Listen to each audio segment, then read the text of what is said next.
Donc l'alimentation émotionnelle, c'est pour toutes les personnes qui veulent se sortir définitivement de la mentalité de régime, qui en ont marre de faire le yo-yo et qui vont avoir une alimentation un peu doudou, un peu réconfort. Donc à chaque fois qu'ils s'ennuient, qu'ils sont stressés, qu'ils ont des émotions et des pensées un peu négatives, il va y avoir un mécanisme de défense.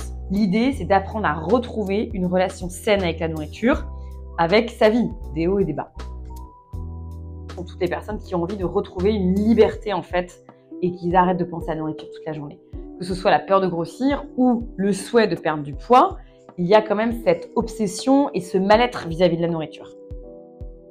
Alors, il y a toujours un rendez-vous téléphonique avant le rendez-vous physique pour voir si la méthode Endorphin Kitchen peut correspondre finalement aux objectifs de la personne. Après, il y a un questionnaire que j'envoie pour m'assurer vraiment que cette méthode correspond bien à la personne. Et enfin, il y a le premier rendez-vous physique, donc au cabinet Lotea ou en visio pour toutes les personnes qui ne sont pas à Bordeaux. Et ce rendez-vous dure 1h30. On fait vraiment un état des lieux, un constat, et on voit ensemble les objectifs de la personne. À l'issue de ce rendez-vous, on voit et on détermine le nombre de séances à prendre.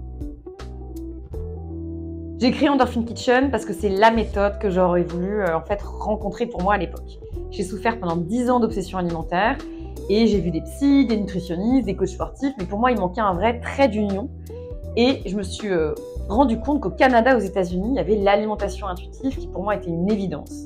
En bossant l'alimentation émotionnelle, l'alimentation intuitive, la PNL, le coaching professionnel, je me suis fait toute une palette d'outils aujourd'hui que j'utilise au service de la personne que je rencontre. L'idée, c'est une méthode holistique qui prenne en compte les besoins du corps et de l'esprit.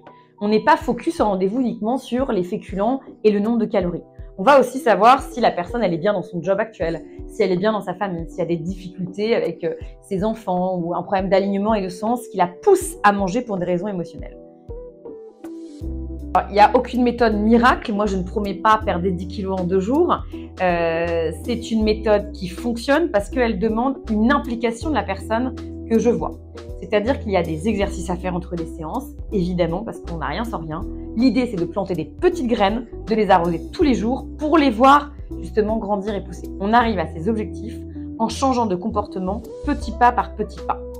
On va faire de l'alimentation intuitive, de la pleine conscience, mais aussi de la PNL pour changer des croyances, des blocages. On va aussi revoir un petit peu les mécanismes de défense et les envies de manger émotionnelles, les travailler pour avoir enfin cette liberté retrouvée face à l'alimentation.